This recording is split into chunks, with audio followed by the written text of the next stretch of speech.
Invoice settings చాలా చాలా చాలా చాలా ఇంపార్టెంట్. ఓకే, నేను ఇన్వెంటరీ తీసుకుంటున్నాను. షర్ట్ కంపెనీ చేసి ఇన్వెంటరీ. ఈ ఇన్వాయిస్ సెట్టింగ్స్ అనేది మనకు రకరకాలుగా చేసుకోవచ్చు.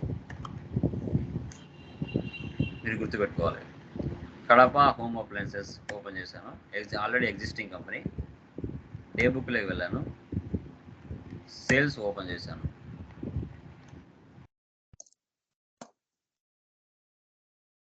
హైయెస్ట్ వాల్యూ తీసుకున్నాం. ఓకే, ఈ విధంగా సేల్ బిల్లు ఓపెన్ చేశాను. మీరు కస్టమర్కి సేల్ బిల్లు ఇవ్వాలి. దీంట్లో 3 రకాల ఫార్మాట్లు ఉంటాయి సేల్స్లో. ట్యాక్స్ ఇన్వాయిస్ ఒకటి ఉంటుంది, సింపుల్ ఫార్మాట్ ఒకటి ఉంటుంది, ఐటమ్ వైజ్ డీటెయిల్స్ అనే ఫార్మాట్ ఒకటి ఉంటుంది. 3 రకాల ఫార్మాట్లు ఉన్నాయి ఇన్వాయిస్ తీసుకోవడానికి. సో ట్యాక్స్ ఉంది అంటే ట్యాక్సబుల్ ఇన్వాయిస్, ట్యాక్స్ లేకుండా ఓన్లీ ఐటమ్స్ ఉన్నాయంటే బిల్ ఆఫ్ సప్లై. ఓకే, ఇప్పుడు కంట్రోల్ పి ఇస్తున్నాం. Control P. సో ప్రివ్యూ చూసి ప్రింట్ తీయాలంటే, లేదు డైరెక్ట్గా ప్రింట్ ఇస్తే డైరెక్ట్గా ప్రింట్ అయిపోతుంది. ఎంటర్. Alt Z zoom. చూసారా, ఈ విధంగా ఇన్వాయిస్ అనేది ఉంటుంది. హెచ్ఎస్ఆర్ నెంబర్స్ వస్తాయి. ఆ ఐటమ్ ఏది ఎంత పర్సెంటేజ్ తెలుస్తుంది, క్వాంటిటీ ఎన్ని ఉన్నాయి, రేట్ ఎంత ఉంది, టోటల్ బిల్ ఎంత, దాంట్లో సెస్, అడిషనల్ సెస్, ట్యాక్స్, ఇవన్నీ, సెంట్రల్ ట్యాక్స్ ఎంత, స్టేట్ ట్యాక్స్ ఎంత, ఇవన్నీ కూడా ఇక్కడ షో చేస్తాయి. ఈ ఇన్వాయిస్లో మనకు ఏ ఫీచర్స్ కావాలన్నా వద్దనుకున్నా ఆ ఆప్షన్స్ అన్నీ ఇప్పుడే ఉంటాయి. ఓకే, ఇప్పుడు ఇక్కడ ఇది ఒక ఫార్మాట్. ఓకే, గుర్తుపెట్టుకోండి. నెక్స్ట్ కాన్ఫిగర్లోకి వెళ్ళండి. ఎస్కేప్ ఇవ్వండి. Configure. Use simple invoice format first ఉంది కదా, అది ఎంటర్ ఇవ్వండి. ఫస్ట్ది simple invoice format. Escape, preview, alt Z. ఇది సెకండ్ ఫార్మాట్.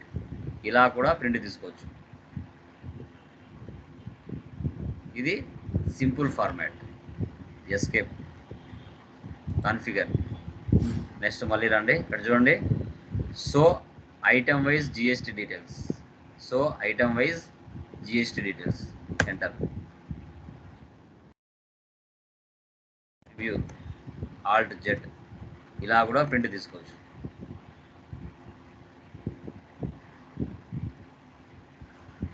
మూడు రకాల ఫార్మాట్లు ఉంటాయండి, గుర్తుపెట్టుకోవాలి. అన్నీ కాన్ఫిగర్లోనే ఉంటాయి ఆప్షన్స్ అన్నీ. ఓకే, సో మళ్ళీ సింపుల్ ఫార్మాట్ ఉంది కదా, ఇది ఎంటర్ ఇస్తే నార్మల్గా వచ్చేస్తుంది. ఇది కూడా ఐటమ్ వైజ్ ఉంది, ఇది ఎంటర్ ఇస్తే నో అయిపోతుంది. మళ్ళీ ప్రీవియస్ ఫార్మాట్కి వచ్చేస్తుంది అది. చూసారా, ఇప్పుడు ఇక్కడ ఈ హెచ్ఎస్ఆర్ నెంబర్ కానీ, క్వాంటిటీ కానీ, రేట్ కానీ, సో తర్వాత ఇక్కడ ఈ బాక్స్ కానీ నాకు రాకూడదు అని అనుకుంటున్నా. అప్పుడు ఏ ఆప్షన్స్ నోలో పెట్టుకోవాలి. Escape, configure. Show quantity no, show rate no,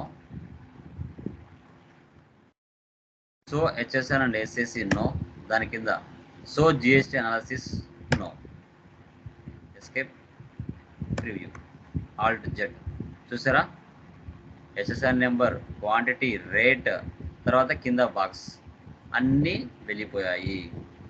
మళ్ళీ రావాలంటే అవే ఆప్షన్స్ వేసి పెట్టుకోవాలి. Enter, enter, enter, enter. Alt Z.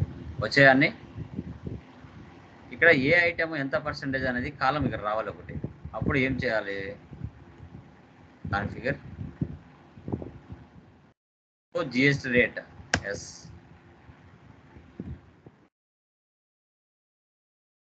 ఇక్కడ జిఎస్టీ రేట్ పర్సెంటేజ్. వద్దు అనుకుంటే నో పెట్టాలి, మళ్ళీ రాదు. ఇక్కడ కొన్ని ఫీచర్స్ రావాలి, డిస్పాచ్ డీటెయిల్స్ రావాలి. ఆ ఆప్షన్స్ అన్నీ నోలో ఉన్నాయి, అందుకు రాలేదు. ఇక్కడ రావాలి అంటే ఏం చేయాలి, కాన్ఫిగర్లో వెళ్ళి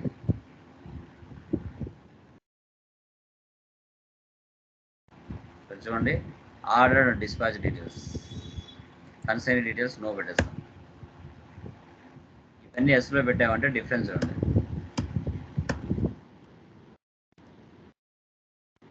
ఆర్డర్ అండ్ డిస్పాచ్ డీటెయిల్స్ ఉంటాం. చూడండి ఈ ఆప్షన్స్ అన్ని వచ్చినాయి.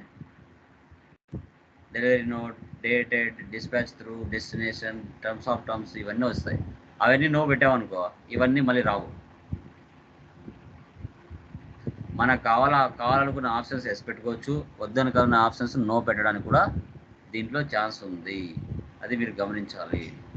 తర్వాత ఇక్కడ ఈ ప్లేస్లో సిగ్నేచర్ బాక్స్ ఒకటి రావాలి. Signature, seal and signature configure. ఇక్కడ చూడండి first one, so customer seal and signature. Enter.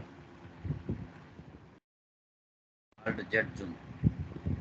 చూడండి కింద కస్టమర్స్ సీల్ అండ్ సిగ్నేచర్ వచ్చిందా? వద్దనుకుంటే మళ్ళీ ఆప్షన్ నో పెట్టాలి. తర్వాత ఇక్కడ డిస్పాచ్ డీటెయిల్స్ ఉన్నాయి కదా, ఈ ప్లేస్లో సో ఏ ఊరికి నో స్టాక్ అనేది ట్రాన్స్ఫర్ చేస్తున్నావు, destination, date, okay, delivery number, vehicle number అవన్నీ రావాలి. అప్పుడు ఏం చేయాలి? న్యూ పర్సన్ తీసుకుంటాను. Alt C,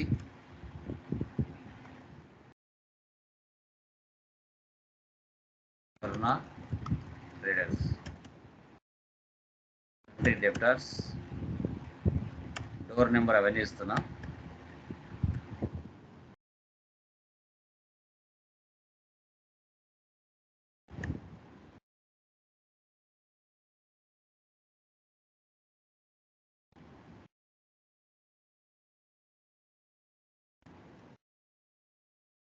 case number,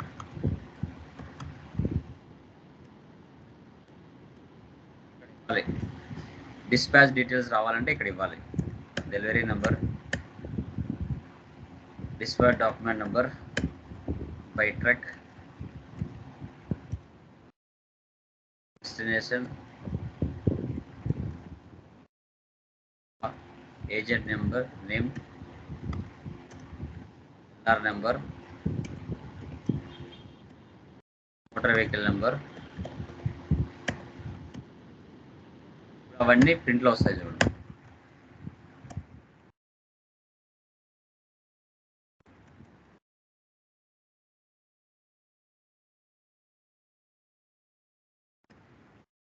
control P, alt Z zoom వచ్చాయా? Delivery note number, delivery note date, display document number, by truck Kadapa AP, bill number ఇవన్నీ వచ్చేస్తాయి.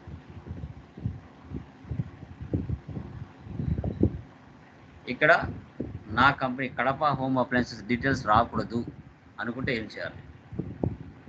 Configure, company details అని ఆప్షన్ ఉంటుంది. Show company name enter no.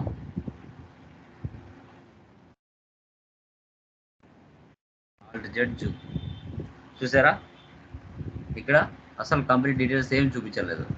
రావాలి అంటే మళ్ళీ yes పెట్టాలి.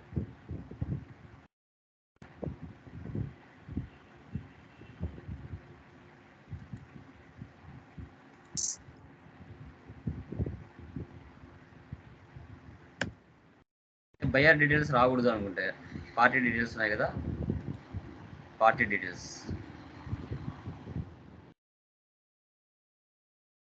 మళ్ళీ చూడండి పేరు మాత్రం వచ్చింది. మిగతా డీటెయిల్స్ కూడా రావాలంటే మిగతాది కూడా వేసి పెట్టాలి.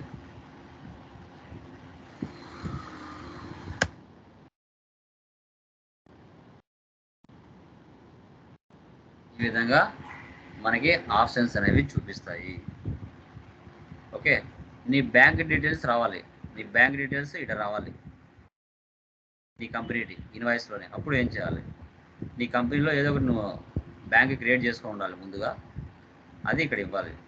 సో బ్యాంక్ డీటెయిల్స్,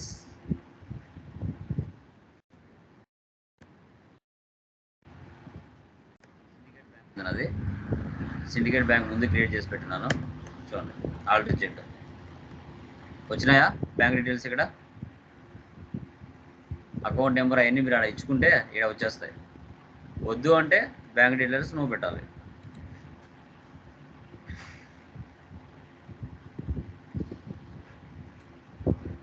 ఇది నువ్వు పెట్టేస్తే రావు.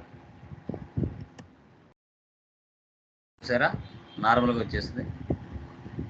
ఇవి ఈ ఇన్వాయిస్ సంబంధించిన సెట్టింగ్స్. ఓకే క్లియర్ మా? ఏమైనా డౌట్స్ ఉన్నాయి దీంట్లో? ఇవన్నీ చాలా టెక్నికల్ పాయింట్స్ అండి, బయట ఎవ్వరు చెప్పరు మన దగ్గర తప్పితే. ఇవి చాలా ఇంపార్టెంట్. సబ్జెక్ట్ ఎంత ఇంపార్టెంటో ఇవి కూడా అంతే important. Okay clear? Any doubts? Clear sir. Yeah. So tomorrow remaining discuss చేద్దాం. ఓకే.